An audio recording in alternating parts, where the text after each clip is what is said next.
All right, guys, today we got a special guest in the house. Now, you may not know him by name, but his history in the game is amazing.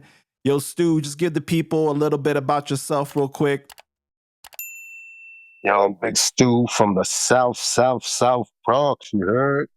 East Tremont, 3rd Avenue. That's where I was raised. That's where I'm at. That's where I saw hip-hop at. Actually went to a bilingual school. It's called 211 at the time, across the street from 118. That's located on Arthur Avenue.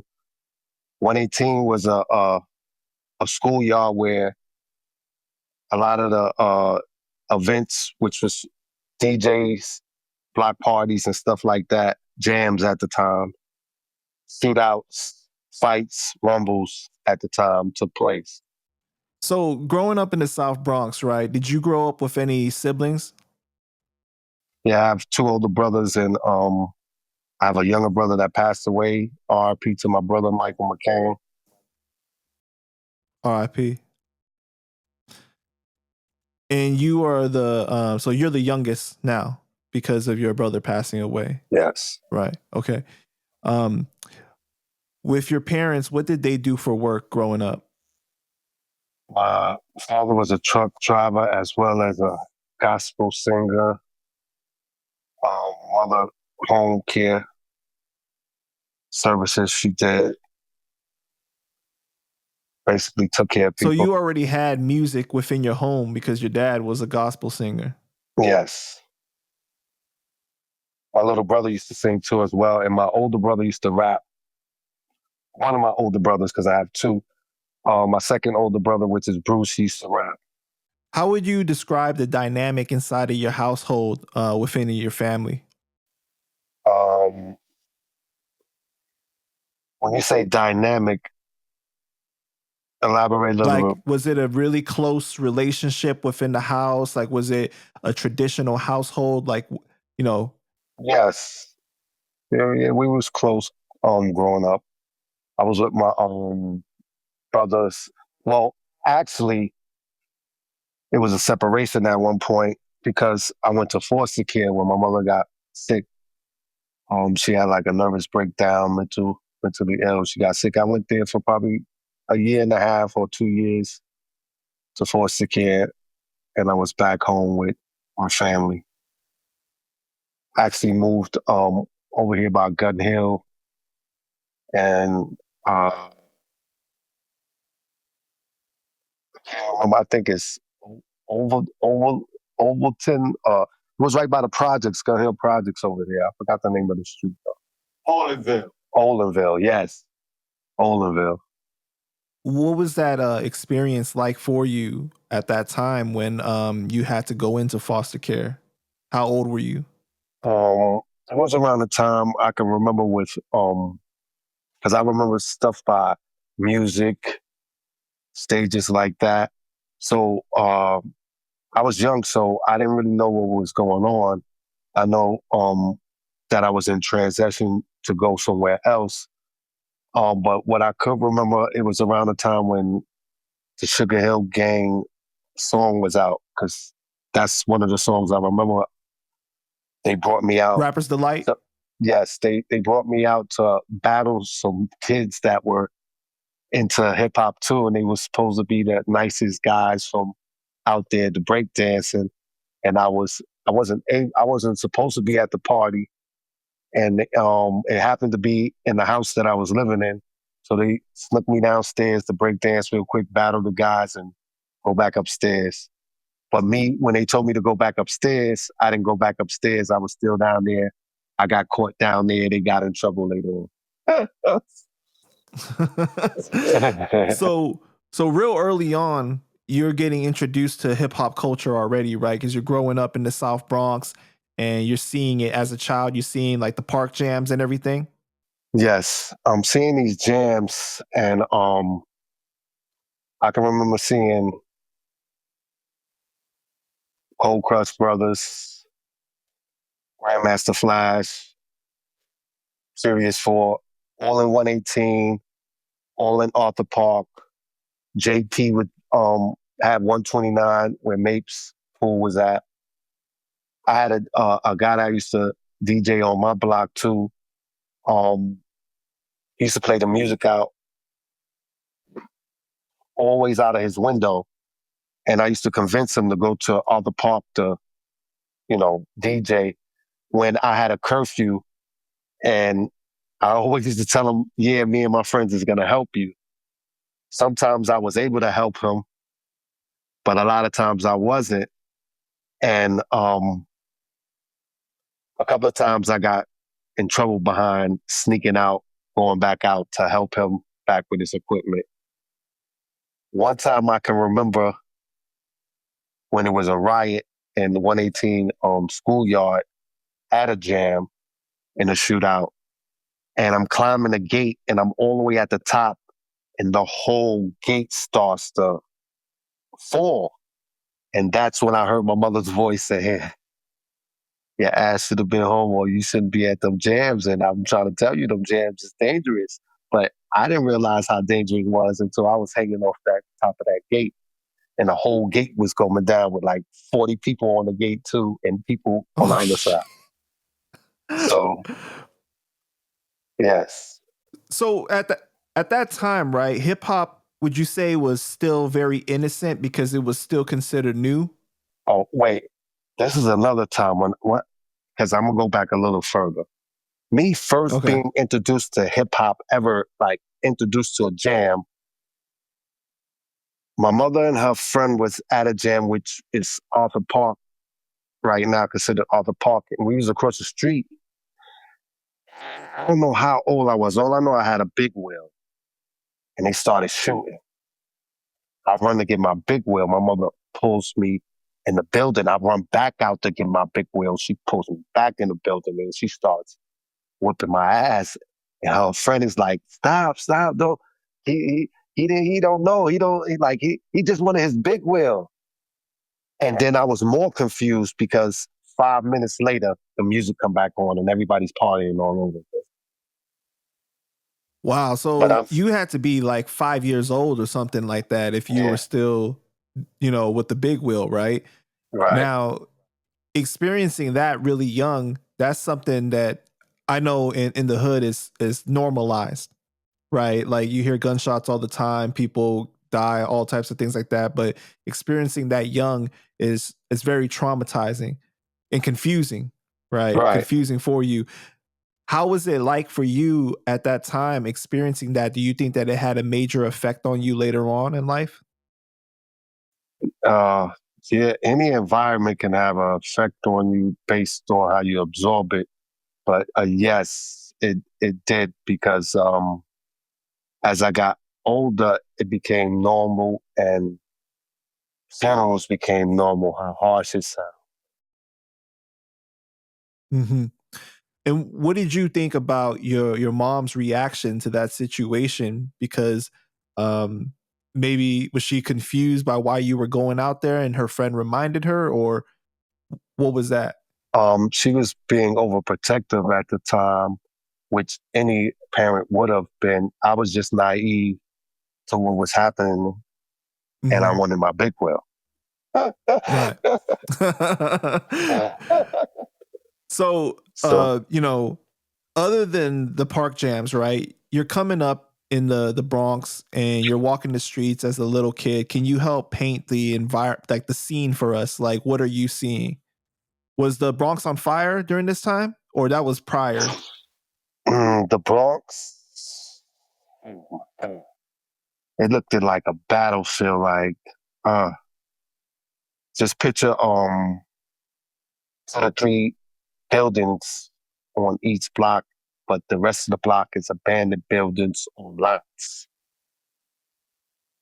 Um, the picture to get down shows a lot of how the Bronx used to look like. It's on Netflix, not to promote any other thing that's going Right. on, but it's it's a little series that shows you how the Bronx is looking like, and I got to witness that. So seeing it now is a blessing, but then getting into the political part of it,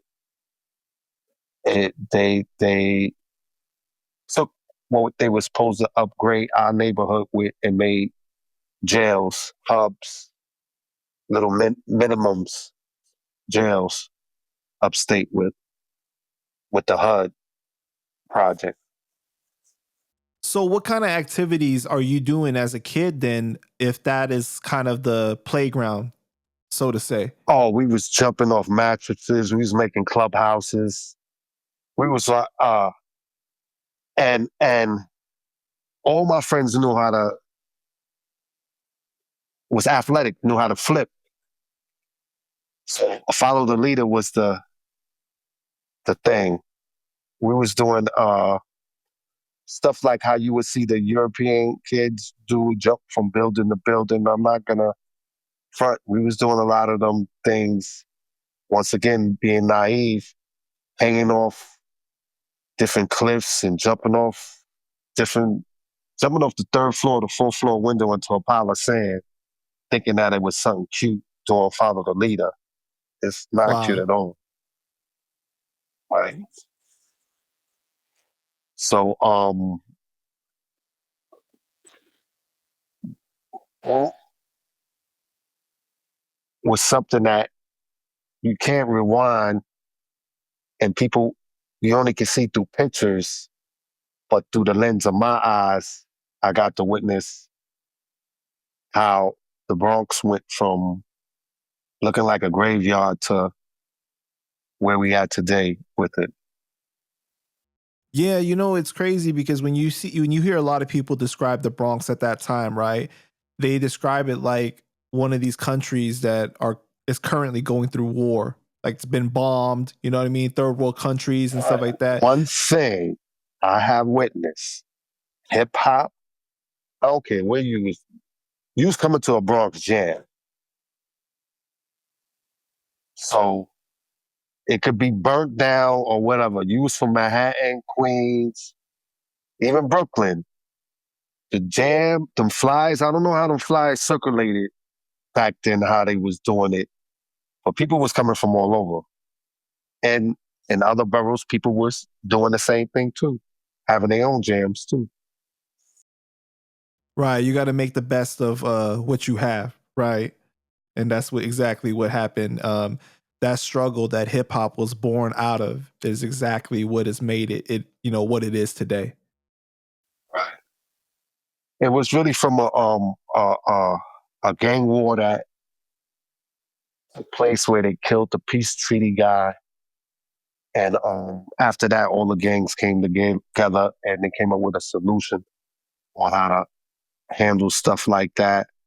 And then they came up with another solution, which it was the birth of hip hop. It was called b-boy, and instead of people taking their aggressions out physically, they came up with battling. Who got the Right, as a way hottest? to solve the issues, right? Who got the hottest DJ? Who got the hottest dancers? Who got the hottest MC? So it evolved to what we see it today. So when it did evolve, a lot of people didn't want it to cross over the way it crossed over um, because they felt they was going to lose the power in it. And then the people that was crossing over, they was looking like a little bit like sellouts to the culture, but the culture still needed to go to the next level, basically. Right. Do you remember the first element of hip hop that you partook in? Uh, Talent shows. I had a friend named Little Top. He's still around, so I'm still in contact with him. We basically ran around the Bronx, battling a lot of people. We were down with a group called Hip Hop Rockers and Magic Motion. We used to have to fight our ways out of buildings, out of projects, out of abandoned buildings, out of wherever we were. because 9 times out of 10 we was gonna win. So Top was nice doing electric boogie, and I had taught him how to break dance. And when I taught him how to break dance, oh my God. Not only that, he was going to a school up here on Fordham. I remember I used to pick him up from the school. It was a acting class or some dancing stuff too as well. Um, well, to speed up the story, uh, it was, I forgot which movie, but they came to interview me and Top at the school, and Top got the part to speed up the situation because I told him how to break dance. I only knew how to break dance. I didn't know how to do electric boogie like that. So he wound up getting the part, but he didn't like the part because they wanted him to walk a certain way with the radio, and he felt it was out of his character. And I said, you should have just did it this way, this way. He was like, that's why you should have had the part. But to this day, it taunts him that he didn't take. Got you. Right. So then your first element that you were doing was breakdancing. Did you get into doing graffiti or DJing? No, I was around a lot of the DJs. I was around the graffiti dudes too. And it was people that drew around me and did graffiti. A lot of them, I can remember them going to the stores and stealing up all the spray paints, all the spray cans, all the spray paint, and the tops. There was something about the tops to the spray paint that they was open off of. If you was into that, it's something with the tops, a certain type of top that they used to like using. So then you end up eventually learning how to rap, right? How did you fall in love with rapping? That happened, unfortunately, when I was incarcerated. But I was around the rapping thing. My brother used to take me to the studio, and I used to be the one in the studio, like, yo, we gonna go party. And I didn't understand the process of the studio or nothing like that. I just wanted to go party. They finished the song, let's go out, let's go hang out now. I didn't know none of that.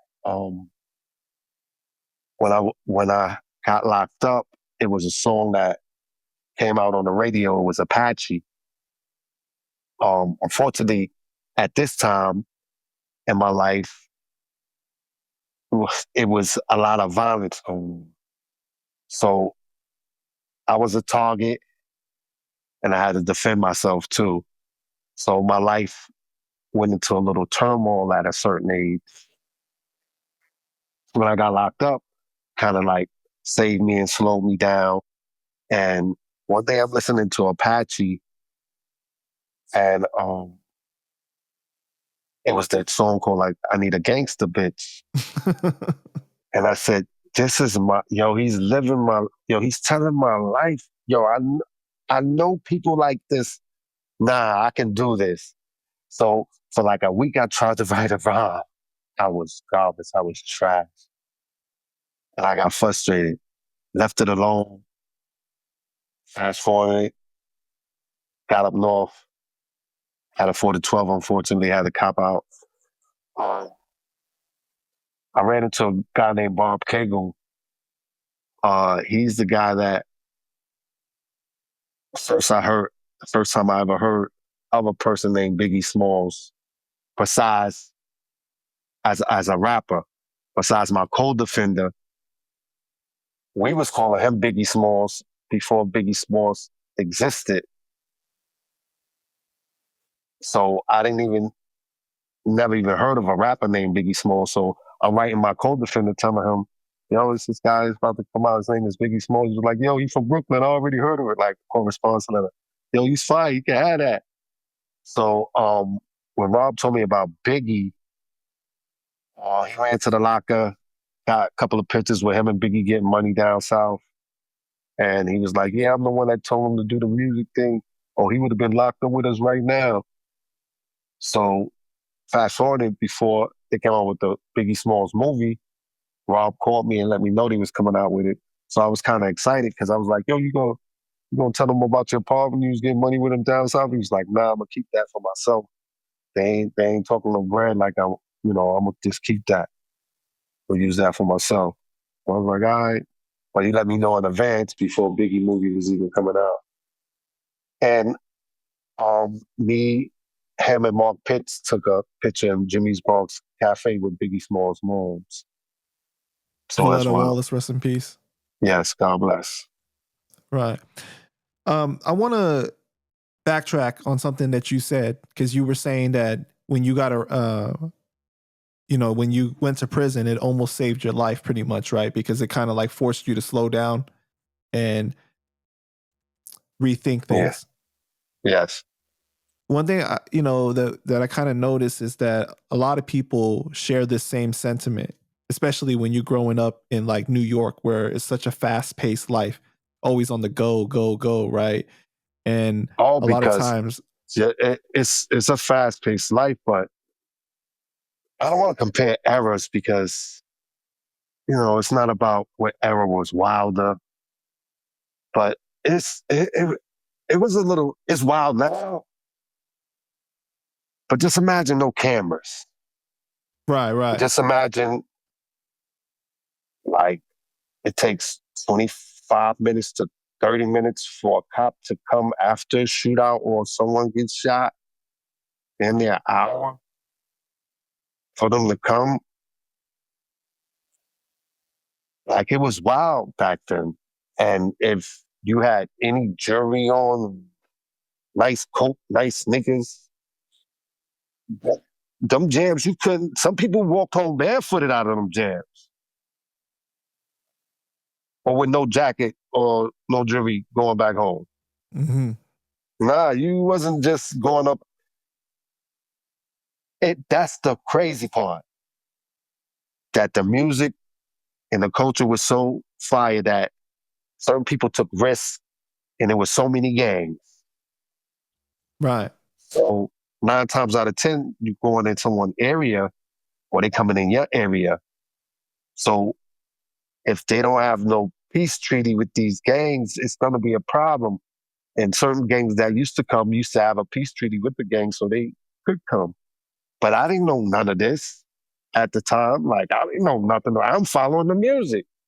So I'm definitely naive to what was really happening around me because I was into the music and into the graffiti part of it, like in a dangerous environment.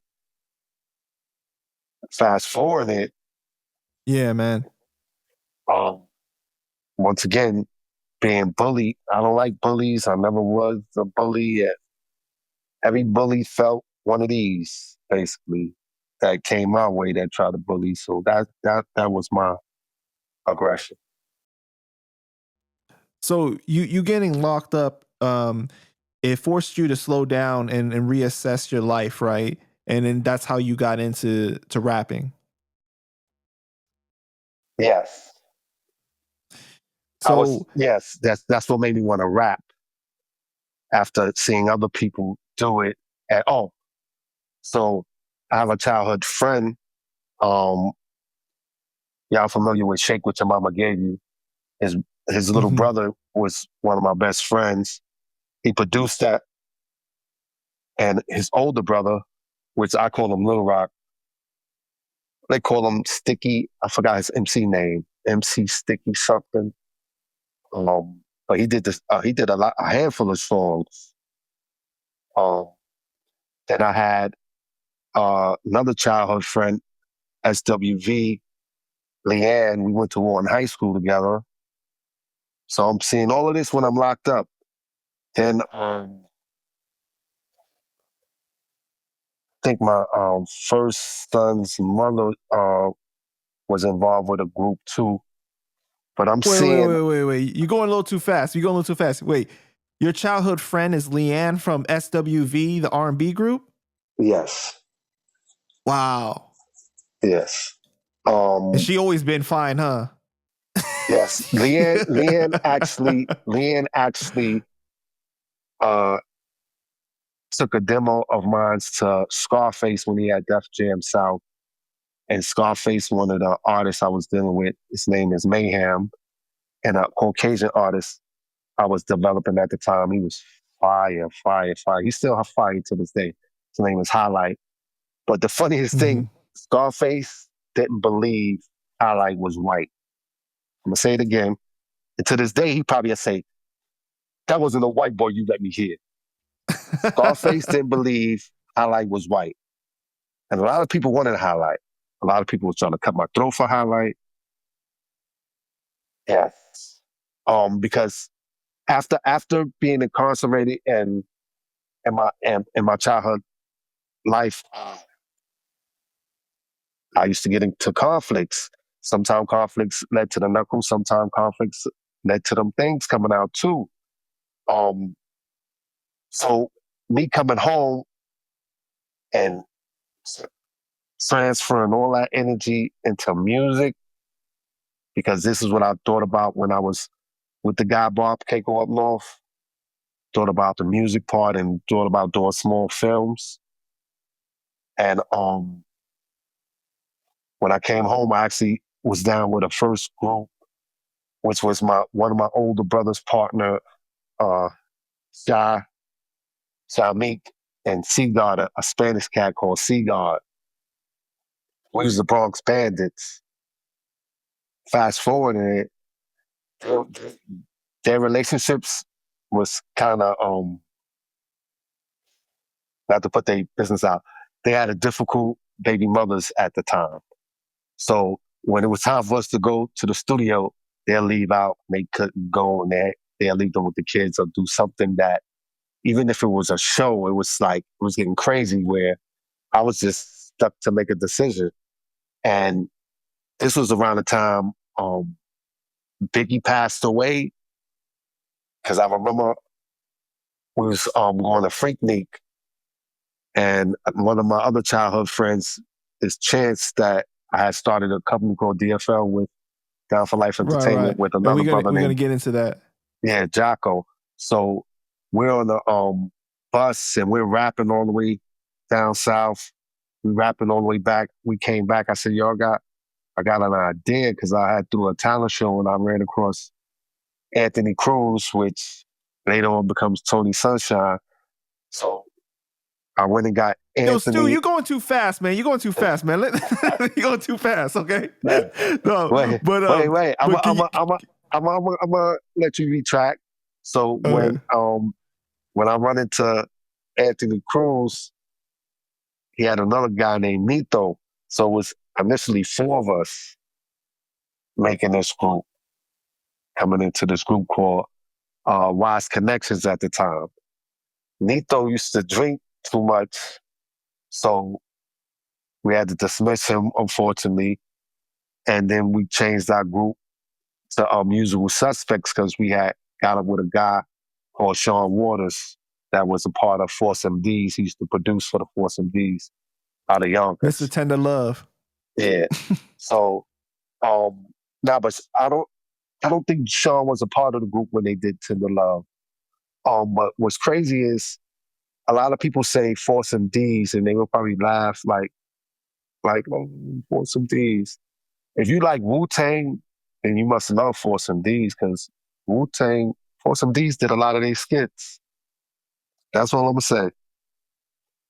They did a lot of their skits. So let's talk about the group Usual Suspects, right?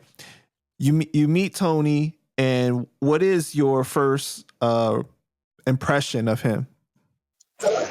I'm throwing the talent show. This is right before I meet Pun too. I'm throwing a talent show at a center that I grew up at. Because when I came home from jail, I started working at Tremont Community Council. And my boss at the time, his name is Tony Martinez. He wound up being the manager to Tito Nieves and Ray Sepulveda at the time. So before I throw this talent show, well, in the process of me throwing the talent show, I got people coming through for auditions. Tony is there trying to intimidate them by singing high notes. Whoever trying to go up in there singing like he gonna be at the talent show, because I'm only saying that because he never showed up to the talent show, and I'm telling him. So he did all of that stunting to not show up at the talent show, to intimidate other people. But fortunately, I had a good talent show. Um, I had the guy from Shake from Your Mama there, gave you Big Nice. Red Alert was there, but I got the flyer too as well. So the flyer of who showed up. I had like 23 acts. Alicia Keys' group, the Steppers, won second place. I remember that. It was another R&B group. They tried to do something. They were Spanish, so it was a 4-man group.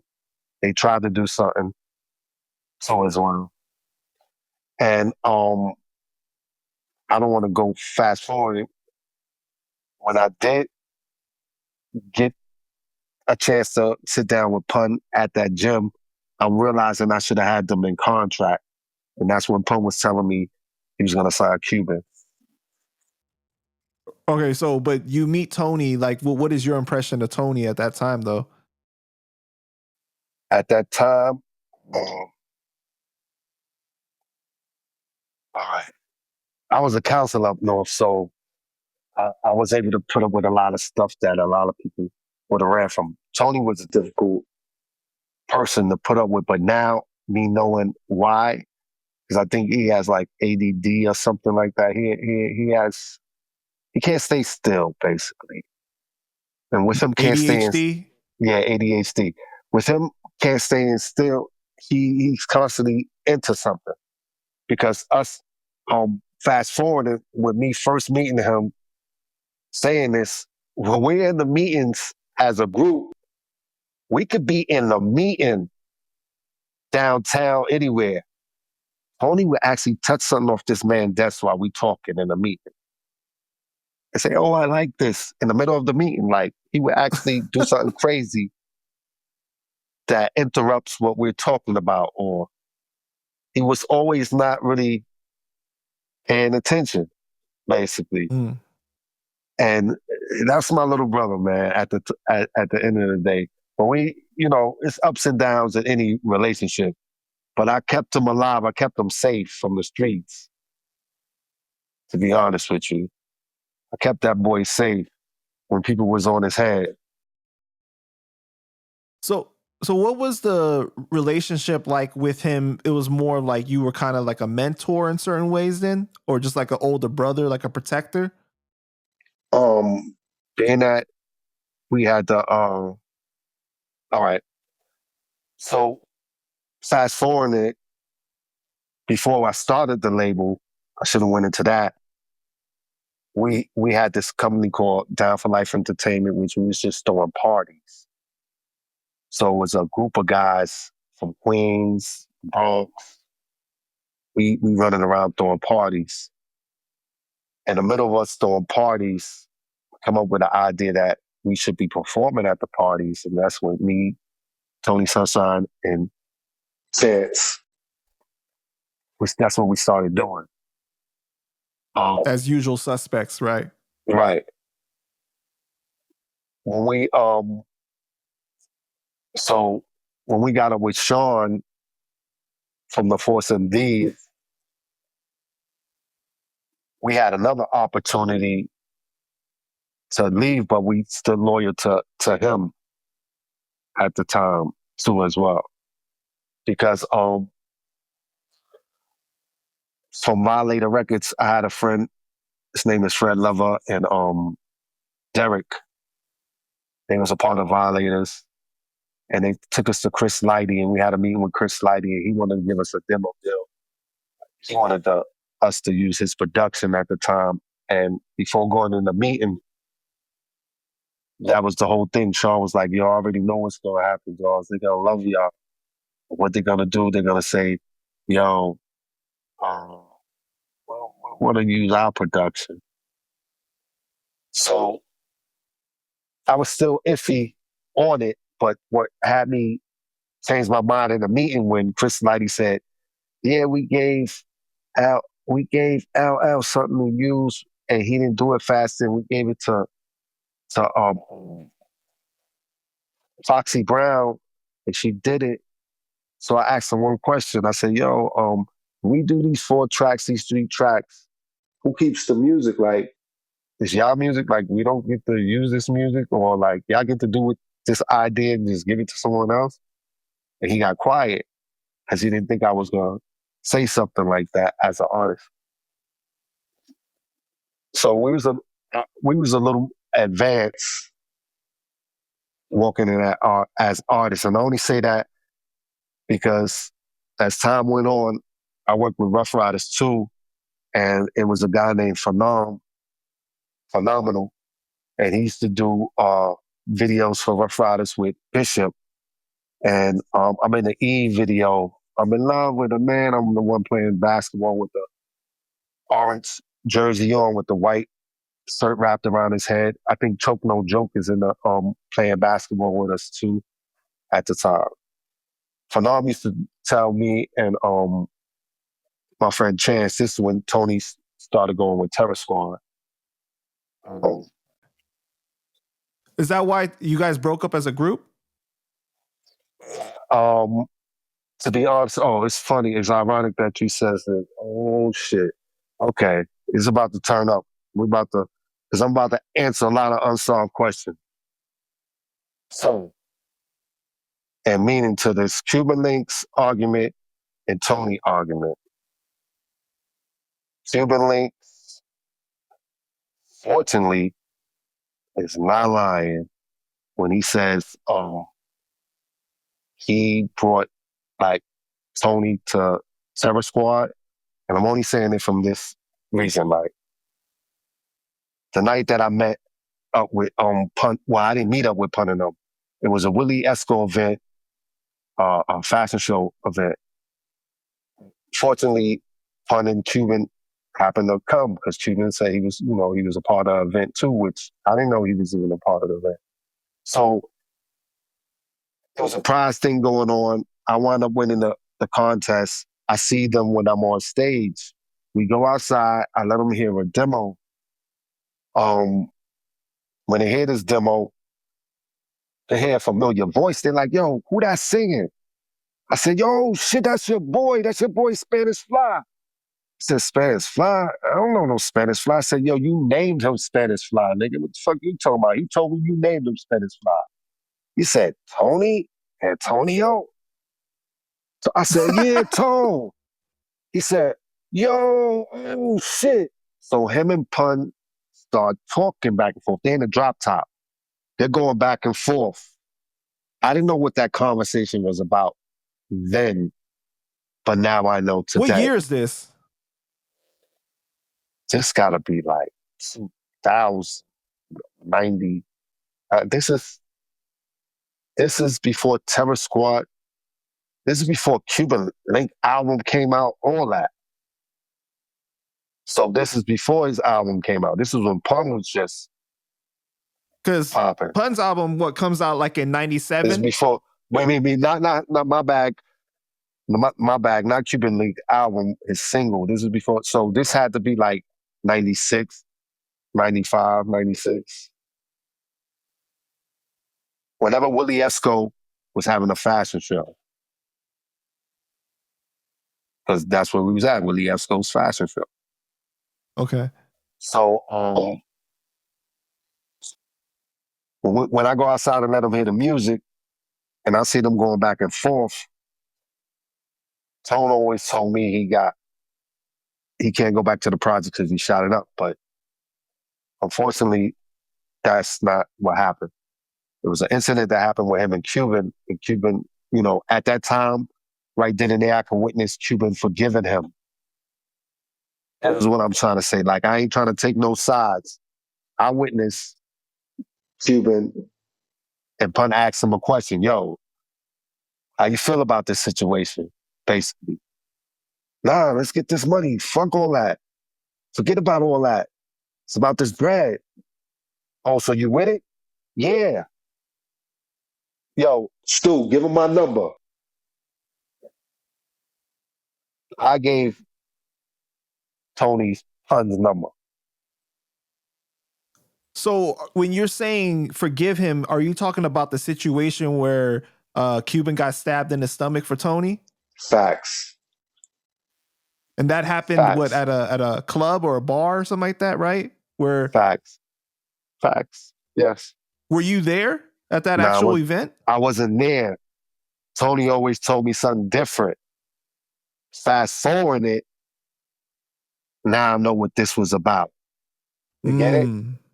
Yeah, I got Yeah. you. Okay. And then Tony Grice says he don't like me telling people I gave him pun. Nigga, I gave you pun number. You was my partner at the time. Don't you think I had love for you? Your Right. grandmother passed away. Your baby was on the way. I could have threw that number up. I could have burnt that shit. Like, don't you understand that? Like, people out here don't move real. Like, what the fuck? Are you serious? And only thing I can say about Tony, I told him this from day one. Whoever's telling you not to rap, done fucked up your career. He was Drake before Drake, and he was nastier than a lot of these people before he was, but it is what it is. That's his career. It's like, I'm the coach, the high school coach, or the college coach, whatever part of his life you want to place me at, but I know his potential. Right. Basically, as an artist. And when you get around other people, that's why I was confused when they couldn't market him. Like, I was like, what the fuck is y'all doing? Like, it's sad though, but moving on. So what was the actual reason for the breakup of the group though? It wasn't like a breakup. I gave Tony Pun's number. He started rocking with them. That was When it. he came off a tour, he was like, yo, Pun gave me a new name, Tony Sunshine, because he was Spanish Fly when he was fucking with us. Said, yo, Pun gave me a new name, Tony Sunshine. I said, yo, that sound fire. So do what he got to do. Just don't forget about us. So people might say, yeah, you don't know Tone or you didn't know Pun. Yeah, all right. Go to Pun's album. Tony gives me a shout out on the album. Unfortunately, it's the song that say "Get Off My Dick." where he go, Raul, Cuban, Sansamillion, Pretty Stew, down for life. You give me a shout out on the album. Right. And you took a couple of bars though that I threw on my guess. Grab my 9 and my bulletproof vest. You know that came from me, but I let him rock with that. Are you guys still cool to this day? I'm cool with everybody. I don't got no hate for nobody. Even if a person don't dislike me or anything, I'm not gonna run around here disliking nobody. I'm 53 years old looking like this, not for nothing. I ain't got no time to hate on nobody. How about that? I got 3 grandkids. I ain't got no time to hate on nobody. But the feeling on the other side isn't the same, is what you're saying. Well, I wouldn't be moving. If I was in their position, I wouldn't be moving like that. When I say they, because it's a handful, it's a couple of, dudes that you expect to be moving different because how you held them down. But people grow out of being real sometime or staying in contact or doing real stuff. I did it for the better of him with the blessings of being for us. Because that's how anybody would move. It's like if you had a member of your family, that person goes to college and becomes successful and his riches become your blessings too. He gonna bring it back home. So certain people don't do that. A lot of people don't do that or acknowledge or have blockage because there's certain people in their ear and they're telling them, no, don't do that. And you have people blocking. So it is what it is. So let's backtrack a little bit, right? What was the actual moment that you met Pun? I met Pun when I was working in Tremont Community Council, and when we had to think of the correct. Unfortunately, we wasn't. We was in the process of being funded, and I think every couple of quarters you have to get refunded for the program. So at this time, we was waiting for the funds to come through, and we had to wait for like 2 or 3 weeks for them to kick back up.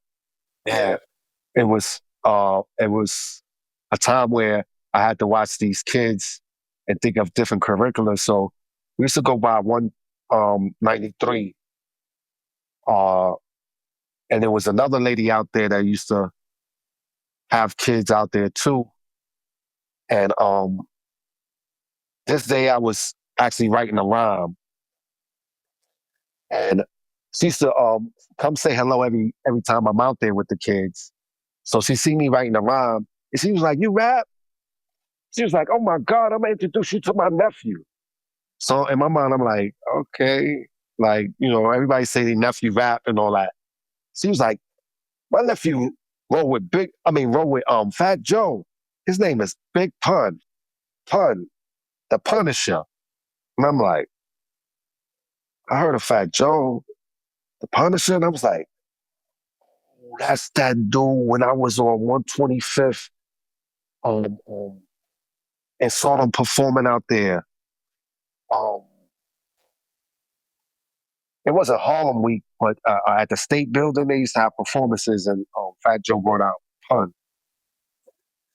So when she said that, I was like, okay.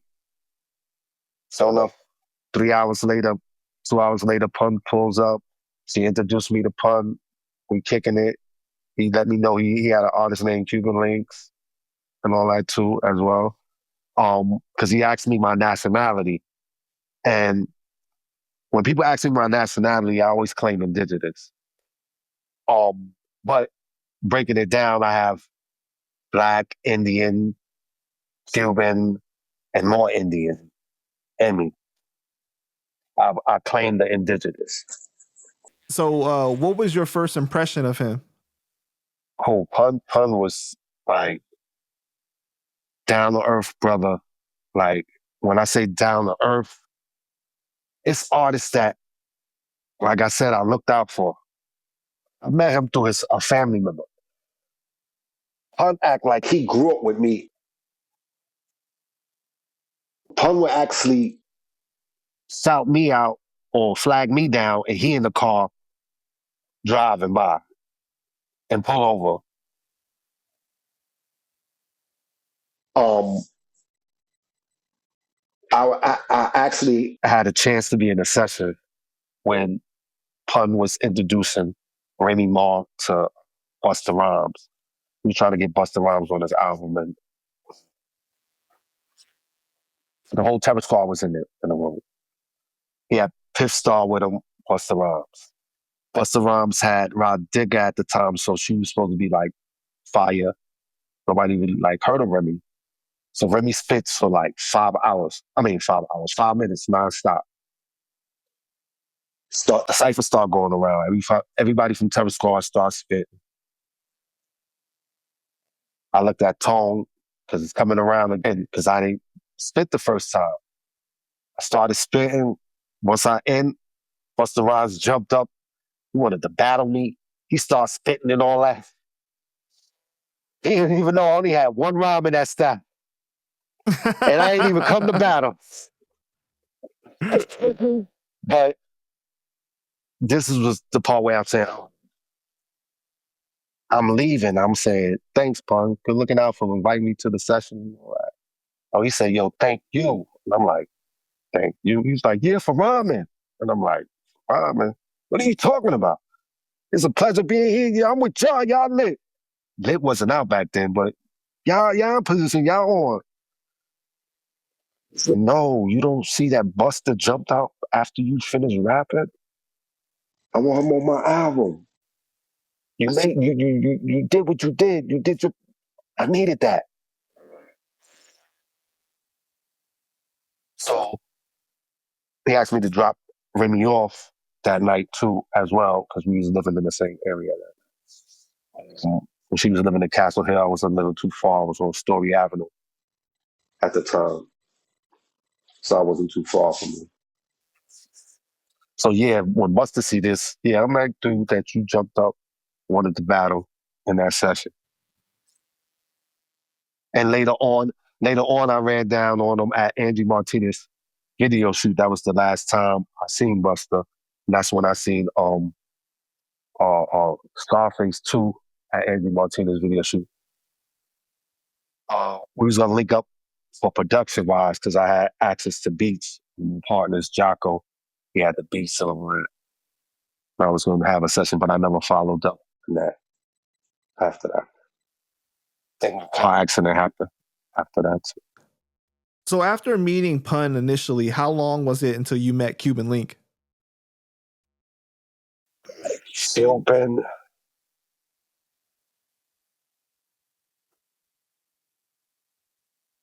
it was for his hit when he was. I ain't gonna front. Terror Squad was like superstars to the Bronx at one point. Cuban, he was next in line, but it was certain things that I saw too that I was like, dang, y'all, what are y'all doing? Because I remember I came down there to one of his sessions, Cuban sessions, and these dudes just having water fights. They're in the studio. Where we at? We in the studio where Pac got shot at. Quad Studios. We had Quad and they wilding out. They having fun. And I sat down with Reef Hustle. Reef Hustle used to be Pun driver at the time and used to hold him down and all that. And I'm saying, yo, Reef, you need to be on this album. Why you sitting here just in the fucking row and all that? Get on this album. Y'all playing, yo. But that was their life at the time. They was living it up. It is what it is. They was living it up. So early on, you recognized the talent in Cuban, but you saw that they were not as focused as they should have been? Yeah. Or take it as serious, but it's politics behind everything. You could see things from the outside, but don't know the politics because as later on, a whole world of politics. I was there, unfortunately, the night Cuban got cut. I was invited to go in with him and Sunkiss, but we had a video shoot the next day. So we we got to wake up tomorrow for this video shoot. And it's me, Chance, and Jocko. And we was like, nah, we got to handle business tomorrow. And it happened so quick because by the time we walk out the spot and go get our cars, they saying Cuban got cut already. I'm like, how the fuck? We would have been walking in with him. Wow. It's so crazy because when you hear that story, so many people say that, oh, I was there, but I didn't know what happened. Or it's like, I missed it by like that much. All right. So if I'm in the restaurant area and I'm by the bar, because it was a bar area in Jimmy's too, and they're about to go into the club from the bar area, and they just walked by us and we're talking. And by the time I walk back out to go to the parking lot, the back doors are open and he's cut. That's how fast it happened. That's what I'm going to. Yeah, that's crazy, man. Before I get to my car, he's cut. Like, how the fuck? So you saw him come out? No, bleeding. Saw it What I'm trying to say is, he's cut, and they disperse. Like, got you. And then it's like, are people telling you at that time what happened exactly? They just said Cuban just got cut. That's I'm like, it. oh Okay. shit, the fuck? I was around it. I invited Pun. The last time I saw Pun, I invited him to a show we had, which Fat Joe wound up coming.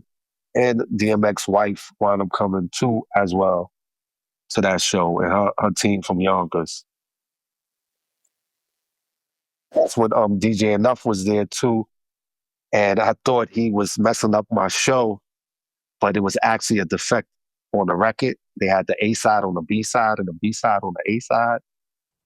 Mm. And I'm cursing him out. And I actually had to go all the way up to the booth for him to show me in the middle of the show. And I'm screaming and yelling on the mic because they wouldn't let Tashira and them in, which was DMX wife and her team and all that. And there was a lot of people they was giving a hard time at the door. And it was kind of like a good and a bad night because I'm telling my other partners I can mess up at the practice because that's what practice is for. Bet you I ain't gonna fuck up on the stage. And them worrying about me so much, they fucked up.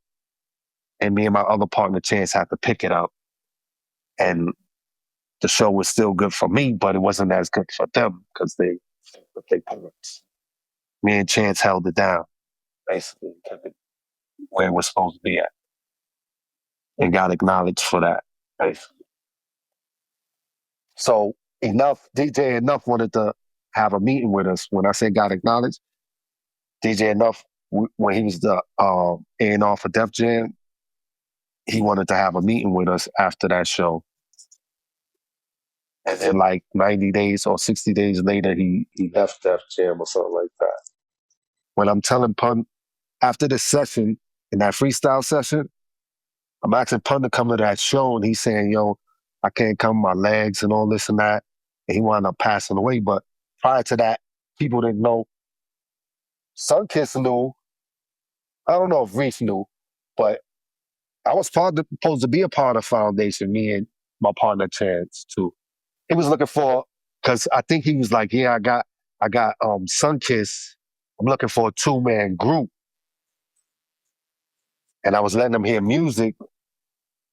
And he was like, that's good. But come back with something like this, come back with something like that. You just know I'm fucking with you. Don't stop doing what you're doing. And when I was introduced to him, I was introduced to him as a rapper. So he always knew me as a rapper. Got you. You're making me think too. The funniest thing is, remember I said my boss was a manager. So this was on Valentine's Day. And I think I got probably like $350 or $400 for just saying a 12 line or 16 bar verse for Tito Nieves at a concert. But I had to spit it in Spanish and English. They was asking me, do I know a whole Spanish verse? And I was like, I can spit something in Spanish and English. But the illest part was, the gimmick was Tito Nieves got arrested out in the parking lot. And I'm supposed to go on stage to entertain this fucking crowd in front like he got locked up. You know how challenging that was? Because they could have booed me off the stage and all that. But the funny thing was, guess who's in the crowd? Right there, looking at me, perform. Fat Joe and Cuban Link in the crowd. Mm. They're going to remember that. They're going to be like, yo, that was you on stage? Yeah, that was me on stage. And they should have footage of that. That was me on stage, opening up for Tito Nieves. And then after I finished my rhyme, he bust through something and came out on stage and the crowd went crazy.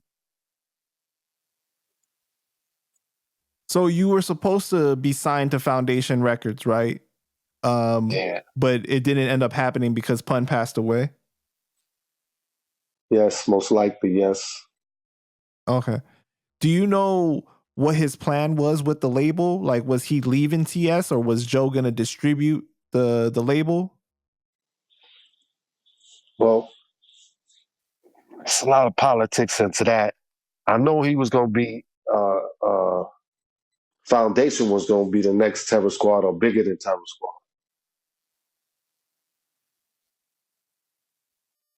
What do you mean by that? Like he was planning on leaving? He had Foundation. He wasn't starting Foundation just to sit back and start it. He had Reef Hustle. He had Sun Kiss, he had Remy Ma, he had Tony Sunshine. Because when you hear Joe tell the story about when he heard Remy Ma spit for the first time, he says that Pun tells him, "Don't worry, I got her for us." And Joe said he was relieved to hear that. So it was like the idea was that they were going to be together still. Well, like I said, it's politics. So behind closed doors, they were signed to Remy was signed to Foundation, and Tony Son was signed to Foundation. Basically, those contracts existed at one. Other stuff took place where I guess they got voided, and another contract popped up. That's another whole topic. Right. I know. When I interviewed Gongu, he said that Liza got like $75,000 to sign over Tony and Remy. Yes. But she was supposed to receive like a percentage on like future projects and stuff like that, but she didn't end up getting that. Yes. So, but did you have conversations with Pun about what Foundation was exactly supposed to be? Foundation, once again, I'm gonna just say it for what it was. Terror Squad was it wasn't supposed to be that but Terror Squad was a lot of Spanish people. Pun had it black and Spanish. What Foundation was gonna be. It was mixed, and it is what it is. It was Pun put that Boricua Morena in the song. It was going to be Boricua something else. It wasn't going to be no Boricua Morena. That's what made that song pop too. That Morena part. Right. It was the unity. Right. But that's what hip hop is. That's what I witnessed seeing hip hop. That's what I'm laughing at. Yo, I'm so happy I keep saying, yeah, I'm 53 because, yeah, I've been around to see a lot. And y'all can't lie to me. No. I saw it. I was there. Y'all bugging, yo. Spanish people was a part of hip hop, always been a part of hip hop. The majority of hip hop was black people.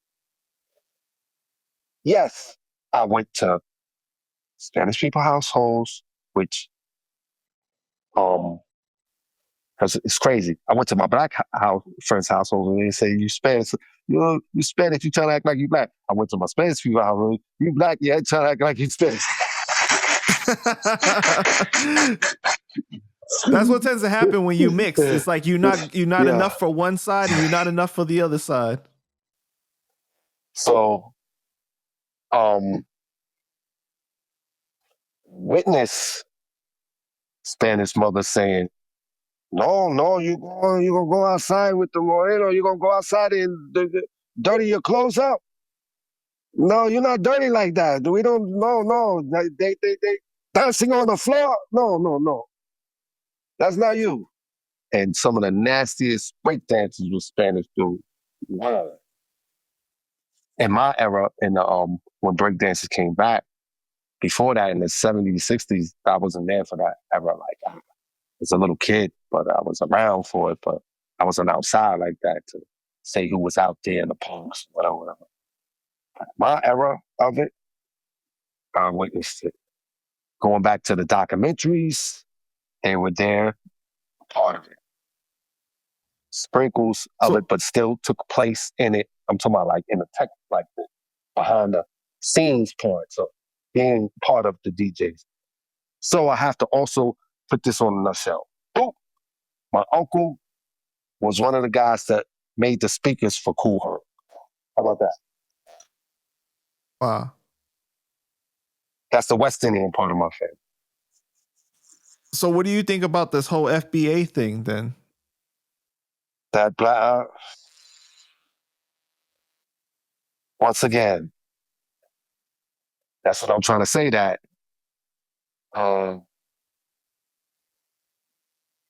both cultures was there, and so much of their being there so much, even though you had different gang rivals and wars, because I'm not gonna front. I grew up in a prejudiced neighborhood. So like it was a lot of Spanish gangs. I'm fortunate. I look in between or whatever. Certain other people will probably have a harder time than me walking through the block being black or whatever, in the area that, because I'm living there, so I know how to navigate through it. But an outsider had problems walking in my neighborhood. Remember Chingalings, all the boys, Hughes boys, TCK, Ball Busters, Black Falcons. So it's funny because Little Rock, the guy that did Say What Your Mama Gave You, I grew up with his brother too as well. Unfortunately, he was struck at a shootout where, guns was, we went there fighting. We took Knuckles to a gun fight and it didn't land good for us and his little brother got shot.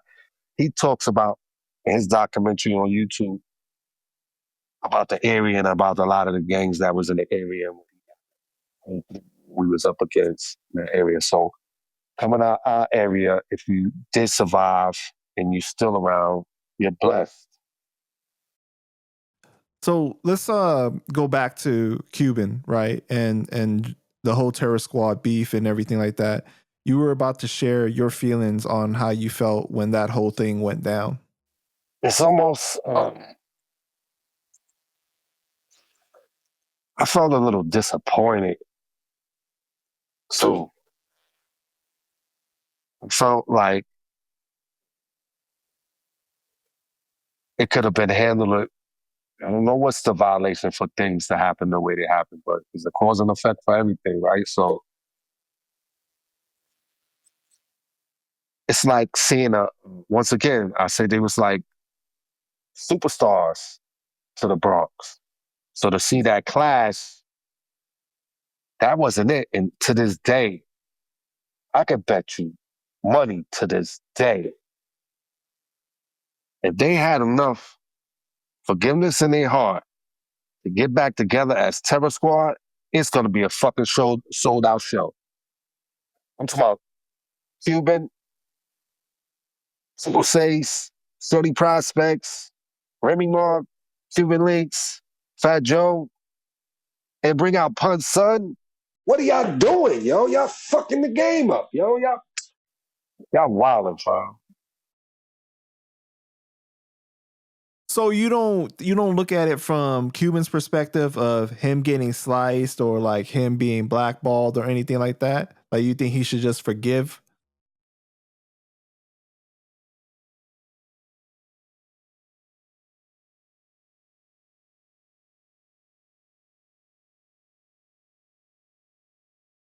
There's ways to handle it.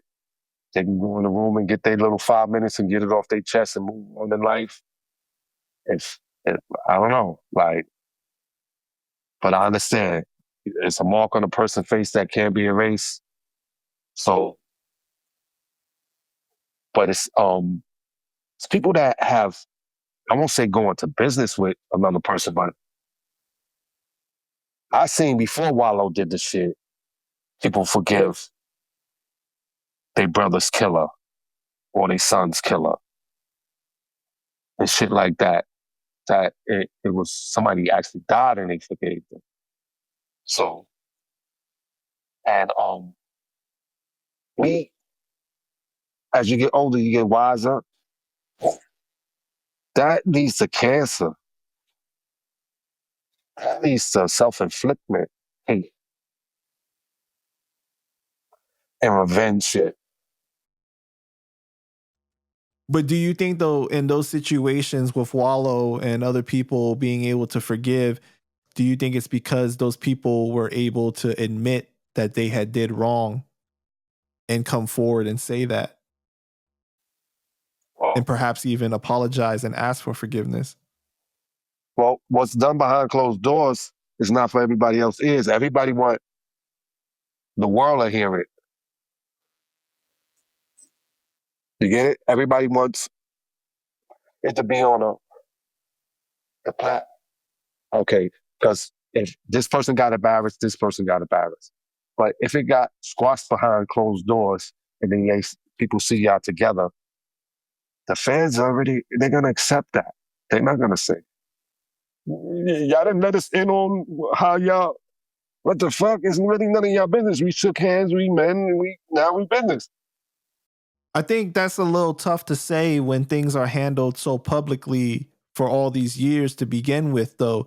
Like the other situations you're talking about. I would have to do the same thing with fucking French or any other body that right did me wrong business wise. I'm a grown man today.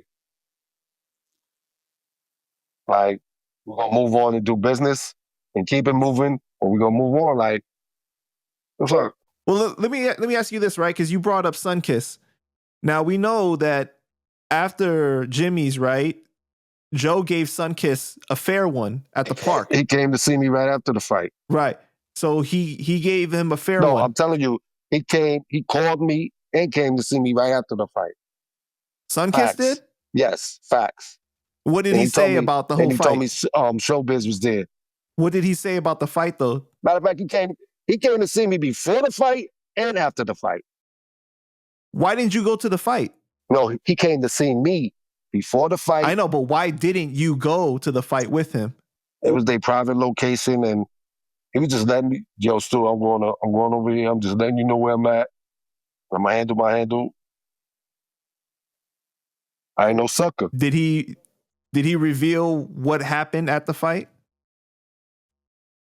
He told me what happened. I don't know if he didn't tell the world, then I don't know if he want the world to know. Got you. Okay. Fair enough. But he told me what happened. But like anybody would ask him, what's good? What happened? Like, how you saying? He said it was even.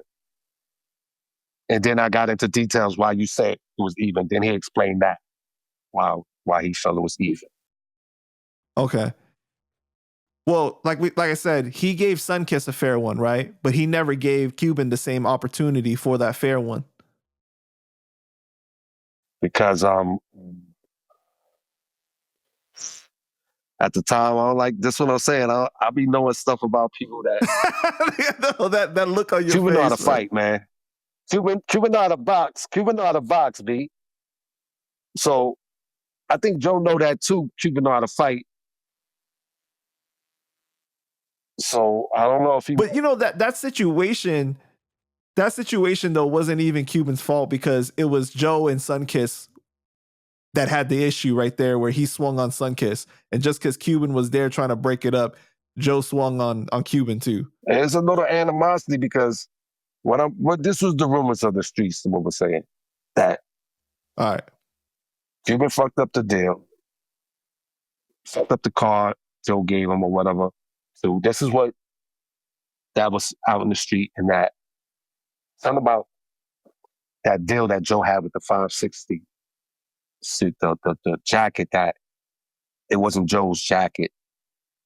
Like, he was the poster boy for the line, and they wanted Cuban because Cuban once again was the pretty boy of Terror Squad.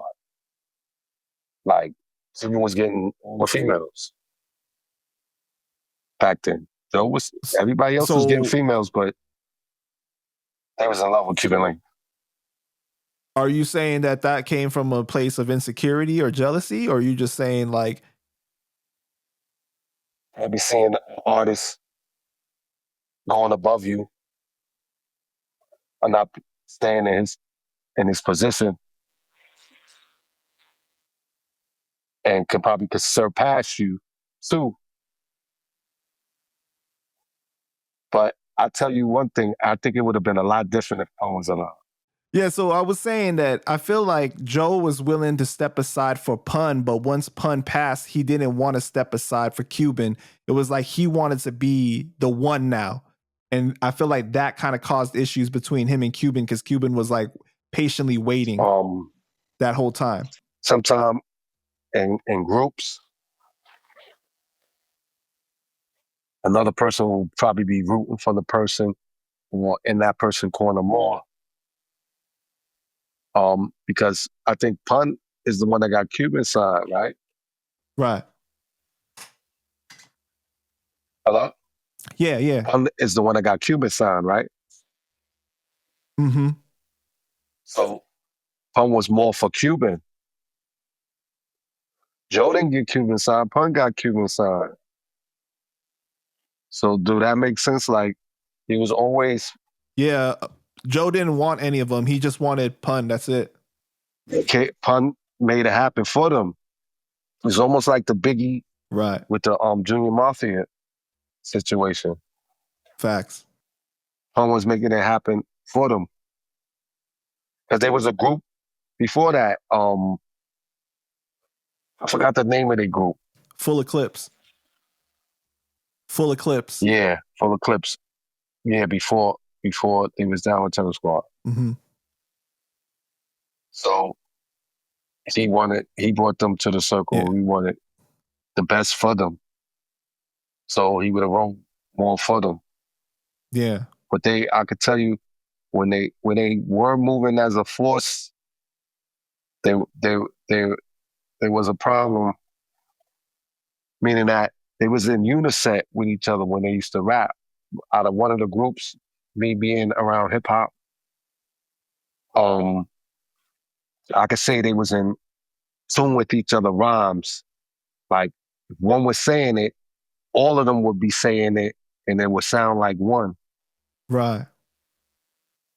They knew each other, how to back each other up so perfectly.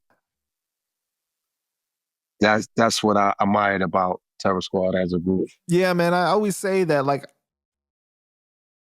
I feel like it was robbed of the potential of how big Terror Squad could have been. Right. You know what I'm saying? Like, you could name a whole bunch of different reasons what led to that, but overall, like, fans were robbed of So I'm probably speaking multiple from albums, how big the record label itself could have become. that's why I'm probably speaking from when I say probably the forgiveness part. And on the street level or behind the scenes, a person could be looking at it totally different. But for the love of the movement, that's why I probably feel the way I feel. So you're right. Do you remember where you were when you heard the news that Big Pun passed away? I was walking up Tremont, and I was headed to was walking by a game store where um, a lot of people used to go with their games, and I think they had the radio on, and somebody ran out the store and told me to as well, and asked me, and it was like a monkey. It was like that day was like fucked up. Like it was like fucked up the hair, fucked up the. All right, so in the struggles of all that, where when I was going to the studio, because I was invited to the studio a handful of times to listen to the album, and the album was structured a little different to um, Pun's album. He had a lot of Latin songs on the album too that didn't make the album as well too. And You talking about Yeah Baby? yes, yes, that album. So it's funny because I witnessed Tony being on a track, and then they lower his voice, and I think the dude Joe gets the credits for it, but I think Tony's on the credits, but he definitely was on the track, and they lowered his voice, and he didn't get the shine that he was supposed to get on that song. So when you first heard that Pun had passed away, did you believe it, or you didn't believe it until like you saw it on the news? Like, how did you hear about it? I heard over the radio and someone running out the store telling me, Oh wow. yeah, that Pun passed away. I was walking up Tremont. I don't know if I was going to meet Tone or I was, I know I was on the avenue when I heard it, and it was like mad depressing to hear. It was fucked up. It was almost like with Biggie and Pac, but Yeah, man, um, it's crazy. You know what I mean? When you think about it, when were you like really concerned with his weight gain when you were witnessing that? yeah, that's what I was gonna get into, but it's kind of touchy because I used to like to eat a certain like I witnessed him ordering McDonald's and stuff like that. So it was this one time we was at the studio, he ordered, and I'm thinking like that's the order for like not to be funny, like that's for certain people in the room, and that was just his order. And he was like, "Yeah, y'all order yours," and I was like, "That's his order? Nah, five. He can't. No, he got to slow down with that." I had side talks with Tony, like, "Yo, you got to think." He was like, "He's going to a camp. He's gonna handle that." He went to the camp, but then you hear stories about the camp. He wasn't, abiding by the rules as much as he was supposed to. So, and me, I wasn't overweight, but I was bigger than this. I don't eat meat no more and stuff like that. So with me learning about the food, it's that topic is real deep because you learn that now I learned that the poison is in the food. So it's a lot of parasites in food. Yeah, he was having people sneak him in different things. So he wasn't, even though he lost 100 pounds, right? And you hear him say on "It's So Hard," I just lost 100 pounds. I want to live. It's like he fell back into the old ways when he got out and gained it back plus more. But I had the privilege to witness like Pun can move to be that heavy. That boy can play basketball. I witnessed in the gym him running up and down the court playing basketball and actually making a shot. That was crazy. Making 3 pointers and all that. Right. You hear people even say that like at one time he could dunk. Yeah, when he was slimmer than that, but I didn't meet him when he was slim. I met him when he was actually a rapper and Joe was introducing him to the game before his album came out.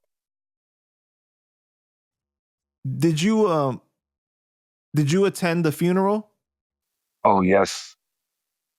The funeral will be like today's reality show where there was a lot of celebrities there. And I got to meet LL there. That was funny. Because people used to say I look like LL when I was younger. Um, I got to witness Wyclef turn the funeral up and down emotionally and entertain at the same time. Him freestyle off the top of his head about how he met Pun. And it was different artists there. It was the guy that sung Maria Maria. He was there. Tony sung something too as well. He was there. That was another sad day too as well. Is it true? Is it true that Joe like cried like really loudly at the funeral?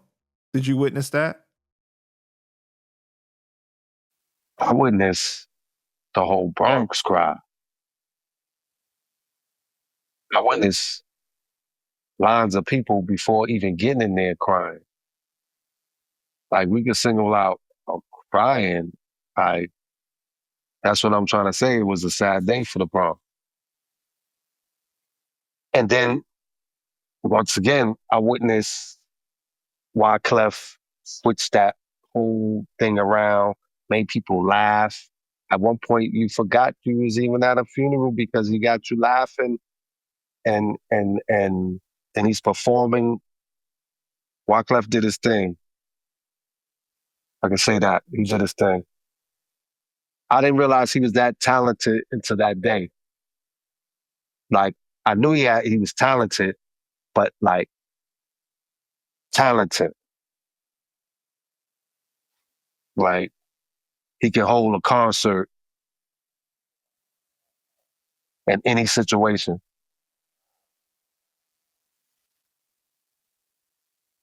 and give out a positive vibe. It's crazy when you think about it because people say it all the time that there were so many celebrities that went there to pay their respects to him, right? But how many of those celebrities ever really brought up his name in later years after that, though? That happens a lot too, as well. It's gonna last how long the people, the people, as well as the the the artist that was around or was in your camp, that's gonna keep that torch burning. And this is why I said from the fan perspective when I was making them comments earlier that if they came back together and brought out Pun's son, even brought out Joe's son, and whoever else got a son, they could, even if they did their parts, Right. like it's a way to keep the money going and to keep everybody at ease in life. Other than that, was a waste of time. We just built this kingdom and walk away from it. Like that part is where you see the fans. It's the same thing with the Cameron and the Jim Jones thing right now going on. As a fan, fans don't want to really see that. They want to see Dipset together. A lot of fans, the people that like the entertainment of negative shit, they want to see it. But like the diehard fans is like, nah, y'all wilding. Like y'all separating this movement. Y'all messing up. It's like if NWA or any other group back then or any other. You know what's funny? The down south artists don't do that shit. They stick together. It's New Yorkers. A lot of people say it's New York that's very divided in a lot of ways. I would say the West Coast too because of the gang culture as well. Well, back in the days, they were well. Yeah, they always had the gang culture, but they still came together and made music. You would have never heard Snoop. You would have never heard Corrupt or a lot of these other artists that were part of Death Row in general. That were that were Death Row was a blood label. They worked it out. But there's talks that there was still division within inside there, though, the tensions. It was tension inside, but once again, they worked it out. They was all right. You saying it, but it's two sides to every story. It's two ways to look at everything. That's why we got two eyes, two ears, right? So, with this happening, what we got something out of it, and they got something out of it business wise too. And if it didn't come together, we would have got none of that out of it. They have bodies on their side, and they had bodies, slashings, cuttings, shootings, stabbings amongst them, and they forgave and did business with each other. That's all I'm saying. Just think about it. What was your relationship like with Fat Joe? Fat Joe, actually, Fat Joe gave me a shout out on one of his albums. He had something with Machonda, I think it was Swiss Beats' first wife or something like that. Swiss Beats made the track. We had a cool relationship. Big Business wise, we didn't get to go into the business part of it. I think we was about to before my car accident, and because he was interested in artists I had, which was the Caucasian artist I had that was Highlight at the time. Um, he came, he supported another artist I had, Ellie Ruiz. God bless the dead Ellie Rue. She passed away. She had a situation with G Unit. She was running around with that camp before she passed away. Um, Not to go to another side story, but 50 Cent came to her funeral too as well. And her funeral happened to be in the same spot Pun was at Rivers. So you guys had a decent relationship. You never had any negative experiences with him. Not really. Not at all. I remember one time we was it was a listening party he was doing in the studio, Fat Joe. I'm just trying to say the level of coolness um at the time.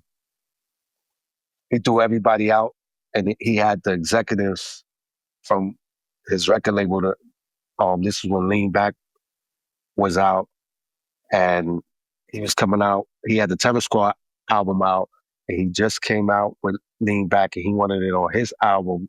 And this is what he was producing or telling his record label executives was that he was having a listening party and he threw everybody out the room. He's like, everybody can leave, but DFL can stay. And then he introduced us to, you know, the staff that was there, whatever.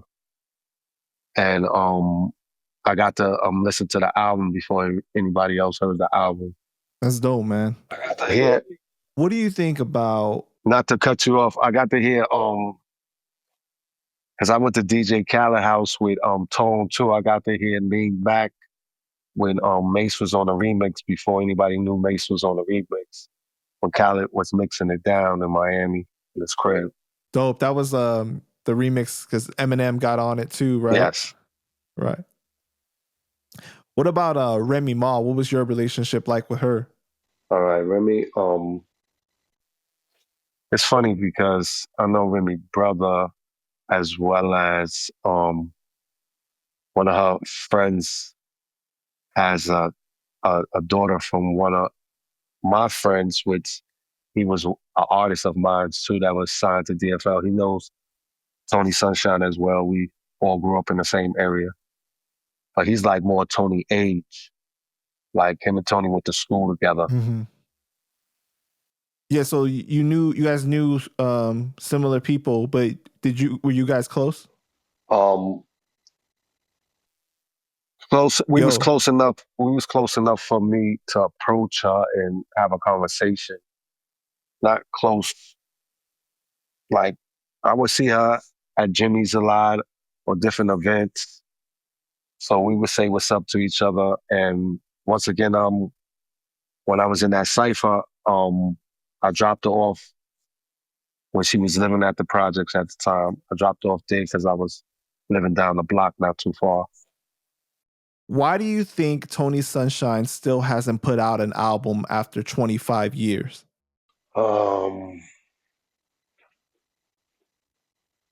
They're not letting him really be Tony Sunshine as Tony Sunshine. And instead of marketing him as a regular like artist, not saying that it's not wrong to go into any field. Once you put a label on hip hop, you're just going to get a certain category of people looking into your work. So when you name him a Latin R&B artist instead of an R&B artist, and not to talk about anybody else's career, but it's just an example. It is what it is. When I first met Dragon, he sounded like X. When he came out on the music, he sounded totally different. I didn't even know it was Dragon. So similar to Tony, what I'm trying to say. Tony, he had a black appeal, almost like how Pun was to black people as an artist. And when he got in the game, it was more crossover Latin appeal when and then they told him to stop rapping too as well. So the rapping was his secret weapon. It was either or he could have led with, and the singing could have been a secret weapon, and he could have led with the rapping. But when he came up off that tour, he told me that they didn't want him to rap no more. There's too many rappers in Terror Squad. What makes him different is that he sings. So the day I told him when he said that, I said, that sounds good, but whoever told you that is going to fuck up your career. That's what I told him. I told him that. That was like 25, 30 years ago. I said, whoever's telling you that, going to fuck up your career. You know what I mean? You know, You know, yeah. yeah, it's crazy because when he did that interview with Vlad, right? He spoke about having 7 record deals at that time, and each time he turned in an album. Yeah. I but witnessed. like nothing's ever come out Yeah. though. And I'm sure he's had record labels after that. He dumbed it down because you probably wouldn't believe him. He had like 9 or 13 record deals, yo. I witnessed a lot of those. I was there. I was like, yo, what the fuck? And he started making a joke after it after a while. Like, I keep getting advances, fuck it. I'm like, yo, dogs, what are they doing? This is what I'm trying to say. They kept trying to promote him as a Latin artist and just. So you were saying that you were there, you saw that he had so many record deals and everything like that. Yes. And he was saying, fuck it, I keep getting advances. Yeah, because first he was getting stressed out behind it. And did you hear the music? Was the music good? Yeah, the music was good, but it wasn't the full potential of Tony to me. Like, it was crossover Tony to me.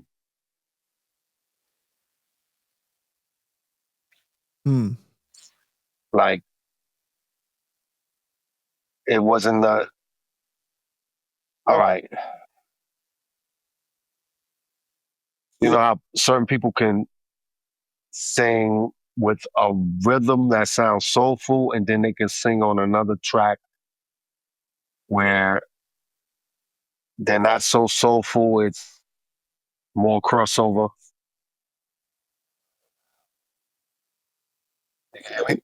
Right. Yeah. Pop? Yeah, not. Yeah. He had the pop appeal too. Yes. Like he could sing like in a pop style. Right. Now, when he get into his, I guess there was the songs that he wanted to do. They wasn't probably used to a R&B dude doing songs like that, and those songs was the ones that was getting him the attention though too. The song he had about a gun was another song he did with the Tony. Those were the songs that was getting him attention.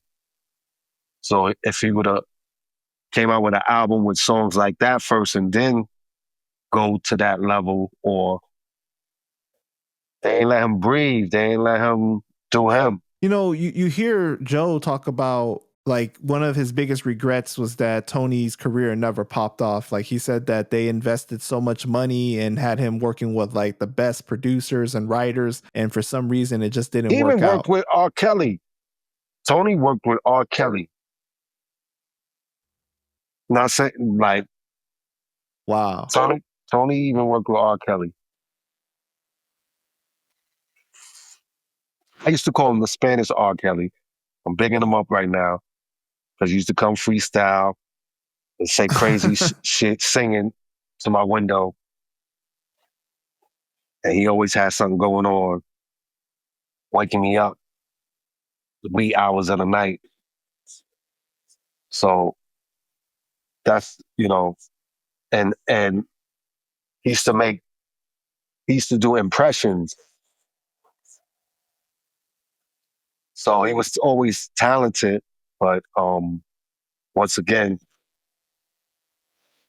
they ain't let tone be tone.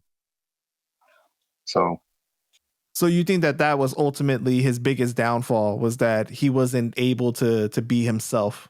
yeah, he had to appeal to, I guess, the people that was around him. And that's what it is. And then when he tried to, or when he was, he did do it at one point. Um, I think he had altercations with Terror Squad at the time when I think he was being signed to Rough Riders at the time, or underneath Rough Riders management, or was something that he was dealing with at the time. Wait, you said there was an altercation? Well, when it was around the time when Remy had altercation with her contract with Joe or whatever, and Tony wasn't feeling Joe or whatever too as well, and it was around that time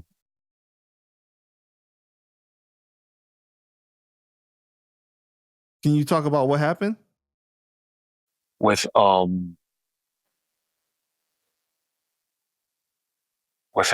with him with that situation. I'm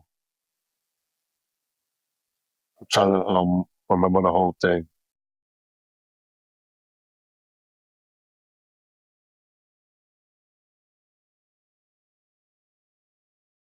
So I think he wanted out of the contract because it was something dealing with him coming out as an artist too as well.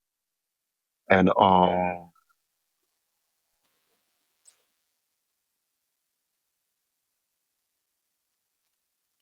because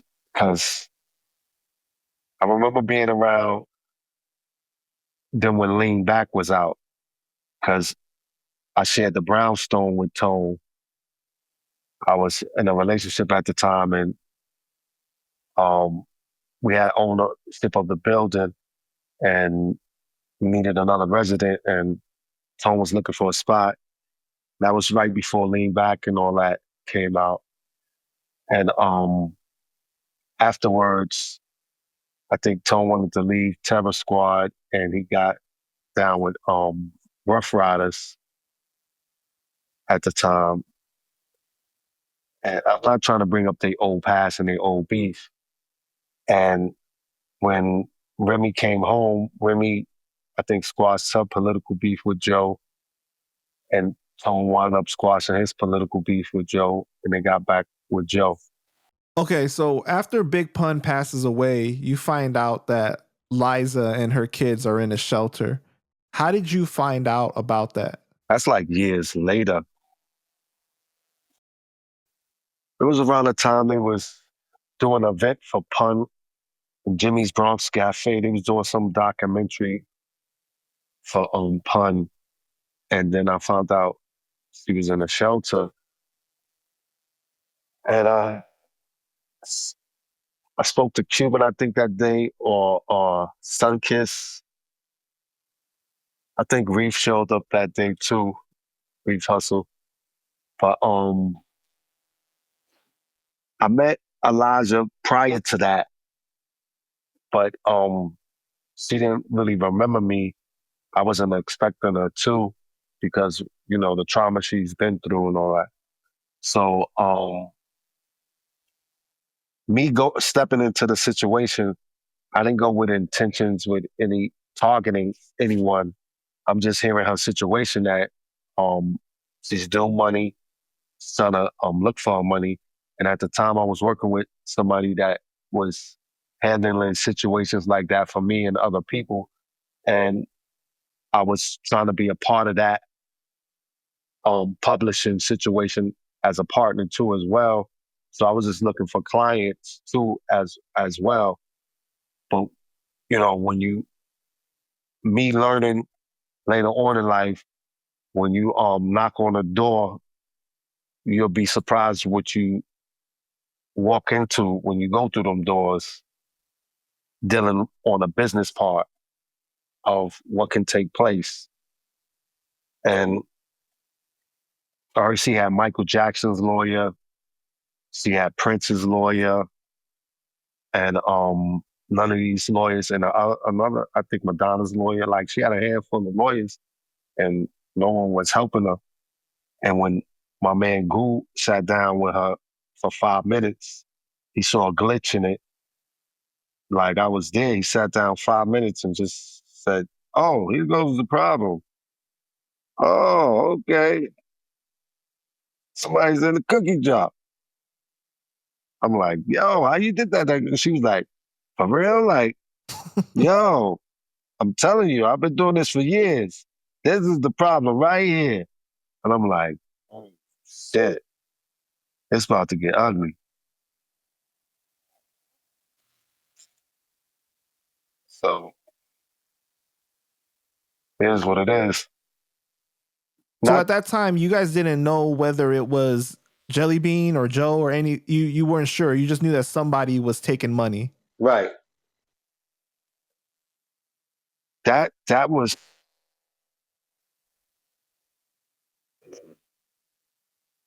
gotta be like 2013, 14. Because you were the one that introduced Goo to her, and that was about 2009. Right. 2014 is when they took it to court. Right. Man, that's a minute ago.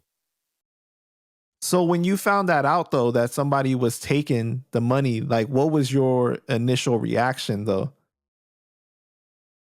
Um, this is fucked up. The crazy thing is, a lot of people I can say this though, with dealing with the Joe situation, that I think I looked up Cuban Link stuff, I looked up Remy Ma stuff, I looked up Tony stuff, and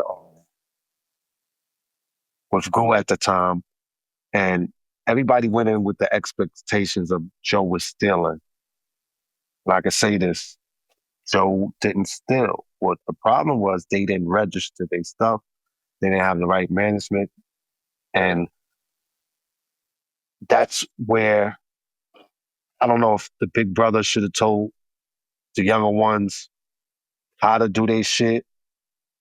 I don't know if y'all being annoying to me at this time and I ain't gonna show y'all shit because y'all should know this, because if you think you got your career and y'all don't need me and I'm here doing for y'all, it could be multiple reasons why it wasn't shown to them, or probably wasn't his place to show them. I don't know their relationship, because from the outside it looked like it was a brotherhood and that information should have been passed on, but a lot of things ain't what it seems to be in a lot of people camps. So that's their family politics. But you do know that Joe was Cuban's manager, right? Say so. Yeah, he should. You do know that Joe was Cuban's manager, right? Nah, I didn't know that. Yeah, he was Cuban's manager. He was Pun's manager. He was both their managers, and which is illegal because that was double dipping, because you can't be the record label and be the manager. Well, I had similar contracts or similar situations. It's, I won't say double dipping, but it's a lack of interest. Legally, they would say it's a lack of interest, Conflict of interest. with you being a manager and them signed to the label at the same time. The intentions, that's all I can say. If the intentions is bad, then yes. If the intentions is good, then no. Um, Later on in life, I've also found out that it could be a headache. So some people say, go get your own manager, or go get your own thing, because the artist might not can afford it at the time, or stuff is going so fast as a family, as a unit. We want in-house stuff to go this way so we can keep moving as a unit and no other distractions. So it could be different political reasons. That's all I'm saying. I don't know if you know, but prior to the Jimmy's event, right? Joe and Cuban had a meeting with a lawyer, and Cuban's lawyer told Joe that you can't be the record label and be the manager. It's double dipping. And that's what got Joe angry and said, well, I don't want you anyways. You're whack to me. And that's why Cuban asked for his release from the record label. And they agreed upon a number. And then the situation at Jimmy's happened. That's very interesting. This is what I'm trying to say. All these years, once again, I'm not. I'm, I wasn't. I was in their circle, or part of their circle, somewhat through Tony. After Pun, it was Tone. We was known as Tone people Right. after Pun, because they will always see the DFL van or we doing shows. I could say to this point, I could remember. This is the funny part. I've been in situations. This is all I'm saying. You tell me. Tennis Squad got 2 or 3 shows in one night. We bouncing around. I don't know if this is the time I had. No, this is before my accident. Well, basically, I'm on stage. Tone's hype man has an emergency. They need a hype man. It's me, Tone, Remy, and somebody else. And we got to go at another club while Joe's at another club until Joe gets to this other club. And they just passed me the mic and I'm backing up Tone. I'm like, out of all people, why you pass me the mic? I'm just here as a guest. Because you Tone man and you know Tone shit, I guess, or whatever. You feel me? Like, I just became a part of the fucking Terror Squad, just like that. Who?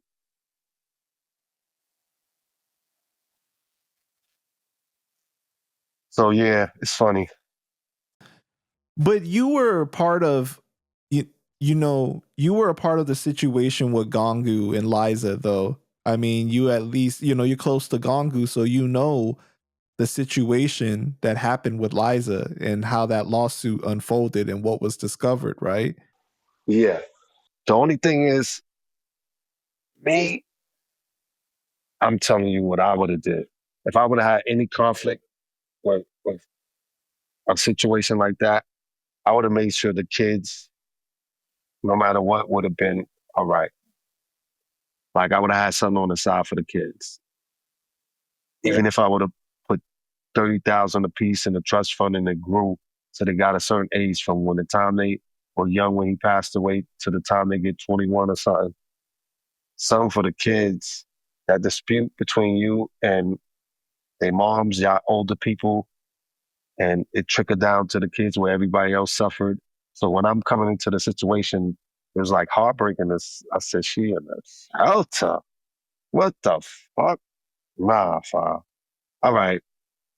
I know somebody that can help you.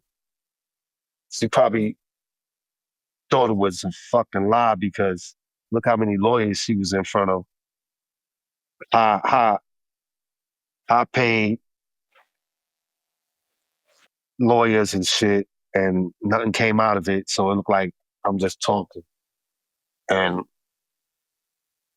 you see what came out of it, but so nobody expected But Joe to be stealing. I see what you're saying, But though. I see. wait, hold up, because then I'm hearing about the Remy contract with Tony and Remy in that situation, and I'm like, wow, that's crazy right there. That's crazy.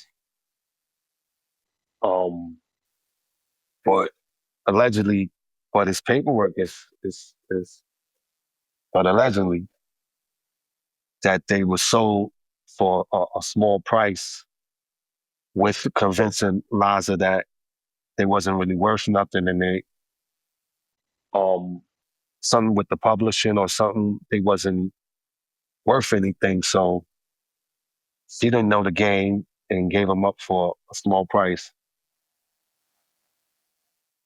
And then I heard they re-signed underneath another contract. I see what you're saying, that, you know, the issues between Joe and Liza has nothing to do with Pun's kids because they're innocent in the situation, right? But at the same time, I don't think that anybody was asking Joe to go out of his own pockets to really give anything to Pun's family. It was just more of like, give them what they're owed. You know what I'm saying? So if that man is owed money from his royalties, you have to give it to his family, regardless of how you feel about her. And even if she's going to blow it or whatever, that's still their money regardless. You know what I'm saying? Like, there's no justification really for you to take the money that is supposed to be their family. That situation is real. It's a real messy it's a messy situation. Um, but did anybody interview Jelly Bean?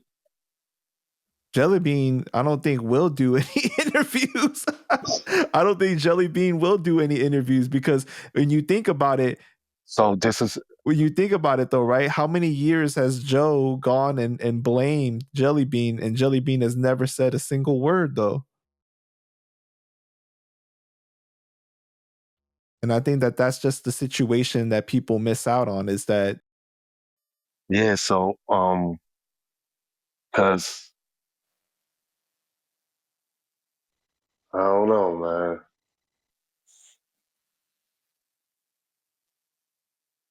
If when Go break it down, I think that ideally we would like to hear Jelly Bean's side. yeah, because that's the missing link. Then you can have a little more judgment on what actually is taking place when hearing his side of it, because he's being accused. Not saying this, but he could be intimidated. Like, you know what took place, shut the fuck up. If you say anything, blah, blah, blah, blah, blah, you know, blah. He could be intimidated and not saying other things. So I always think of both sides. I'm not gonna just think of one scenario. Like, are you serious? Are you like, come on? But he was offered the option to join in and on Liza's team during the court, right? But he declined that. But what I'm going to ask you this though, okay? We know Joe's reputation, right? Joe's reputation. Who was Jellybean was offered the option to join Liza and go against Joe, and he declined. And also, Joe was pointing the finger at Jellybean, and Liza offered Joe the option to join her and go against Jellybean, and he declined. He said that he was going to go back to Florida and handle it legally there, but he never did. So you see what I'm saying? They both were. All right, protocol. Who the money goes to first? Protocol. Who the money goes goes to to Jellybean first? first, and he takes his 20. Who the money goes to first? It goes to Jellybean, and he takes his 25% and gives the rest to Joe. He has no obligation to give the money to Liza's family. When you say the rest to Joe, when you say the rest, wait, hold on. When you say the rest to Joe, why does Jelly Bean Benitez give Pun half with Joe half to Joe instead of holding Pun half and giving Joe just his half and making sure that half go to Pun's wife. Ideally, that's how the contract would have been drawn up, but the contract wasn't drawn up that way. The contract was drawn up so that they have no obligation to Pun's family. They have to look to Joe to receive their payment. And when you read the court transcripts, and I broke down the court transcripts, the Jelly Bean's own lawyer says this. He says that we have no obligation to the pursuant. They have to look to Cartagena for their payment. And even if they don't get paid by Cartagena, they can't look to us for anything. We have no obligation to them. The judge himself was mind blown by this, and he was all like, how is this even an actual thing? Do you see what I'm saying? What kind of deal is that? No, because then, damn, yo. Nah, because then it all would go, all right, this is two things that could happen. Jelly Bean could be cutting both of them short. Damn, that's like, Joe gets both money. He's responsible to distribute it. That case was crazy. So, wow. Yo, but the thing is though, right? Is like they were both in on it because Somebody's in the cookie jar. Right. They were both in on it because Jelly Bean was making those false royalty statements. He was saying, "Oh, you only owe 80,000 in 2004." That's then the what next I'm just not. year, it's all the way up to 400,000. Until Pun, it's like that's crazy, bro. Like, I get it. I know you want to be fair about it, but when you read those court transcripts, bro, it's really hard. That's why I get frustrated with fans because I'm like, the evidence is there. It's not like just putting false allegations on that man. You know what I'm saying? Not because the fans is not the fan. The fans is not gonna go that far reading it, and it's a nightmare to a fan. You saying the word fan. So if you could if it was just the people, you saying fan. So a fan, that's a superhero. Right. So a fan don't want you to break down a superhero. A fan, like, nah, you bugging. That's my boy. He wasn't. But that's the problem with our society, though, bro. That's the problem with our society, right? Is we put people on pedestals and we idolize celebrities and we think that they're incapable of being human and doing messed up things or making mistakes just like us, regular people. And that's just not true, bro. That's why you have to be an objective fan, that you can still enjoy this person's art, what they do, but realize that they're capable of being human too.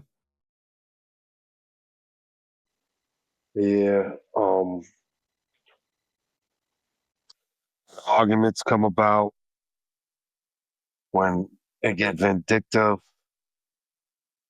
People want revenge. And all that certain things. So anything can happen. Yeah, man. Anything can take place. But it's sad. It is, bro. It definitely is. Summering it all up, it came out in the open. Who's in the cookie jar? Though they both were. Huh? They both were. Copy that. I mean, because you don't lose, Joe's not just going to sign over the rights to Pun for no reason. All of his, rights to his royalties and everything like that. And Jelly Bean ended up having to make a large payment too. Yo, it's funny you saying this, yo. You just made me have a flashback. I gotta share another story. I know I'll be, pardon me, who I was looking. I always go off into a story and all that, but it's cool. No, it's good. It's good. I'm in Tone's house. We in Forest Projects. He's on the phone with Pun, and they talking to that publishing thing, and tone is tight because they want a high percentage on this publisher. And tone is like, damn, this is pun again, but my lawyer telling me I can't speak to him about none of this shit. And I said, yo, Tone, this is business. This is part of the game. This is what I was trying to tell you. You wasn't listening when we was in the game, listening to this business shit. You was making jokes when we was down with black market entertainment and all that, and you wasn't paying attention. Yo, let your lawyers handle that.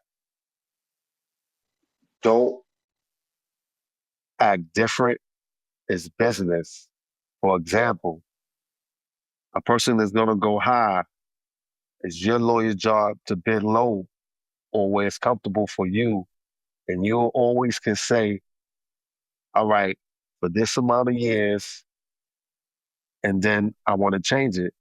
Or for this amount of sales, then I can change it, my percentage, right? And have that in the binder, in the agreement. Um, Proceeding on, that's what he wound up doing, basically, like letting the lawyers handle it and keeping the relationship cool with Pun. Because I was getting tight that Pun is calling, you're not picking up the phone. I'm like, yo, what the fuck is you doing, nigga? Nah, you want to talk about the business and all that? I was like, yo, dogs, you bugging the fuck out, dog. Pick up the fucking phone. I'm gonna tell you why you need to pick up the phone. And that's when I started breaking it down. That's good advice, though. That really is, though. You know what I'm saying? Because you got to let the business be the business, and the it has nothing to do with the personal, really. But it gets personal when you have certain relationships with people, and I think that that's why people get so offended when they hear certain people call someone else their brother, but then they end up doing certain business tactics that don't really align with that. You know what I mean? I guess maybe that's But you why know what's they say you crazy? shouldn't do business with your friends, or your family. Yeah, that too. But it's just switching the channel, and I'm just joking at the same time. But I'm saying the honest truth. And some people might take it as a joke, or some people might say, yeah, that's some real shit. Yeah, what we fighting for, man? A big loan to owe us back to get raped from the loan that we owed? Because as you get older, that's what we fighting for, is a big loan, or celebrating that we got a big loan and we owe this amount of money back. And the dude that got this loan is all of a sudden a superstar. Yeah, it's funny, yo. It's funny. It's funny. It's a loan, man. It's a loan. All right, Stu, I just want to thank you for your time, man. Is there anything else you want to say to the people before we go ahead and wrap it up? Okay. Want you to look out for The Streets Needed, Volume 1, Volume 2, Volume 3 on mixcloud.com, at The Streets Needed. Also want you to look up Bass Studios, BA Studios, and my boy Streets. And I also have a handful of artists that I'm dealing with. DMP from Long Island, my nephew, Juice Ballers, Wild Hunteds, Spice the God, Loose Cannons, and me, myself.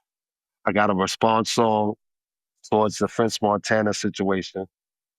Right. We'll be talking about that on part 2, Panda Chop. Appreciate you, bro. Oh, you can look me up on Instagram, Big Stu DFL on Instagram. Yeah, and we're gonna have the link on the video for you guys to know his handle and everything. Copy. It was a nice time chatting it up with you too.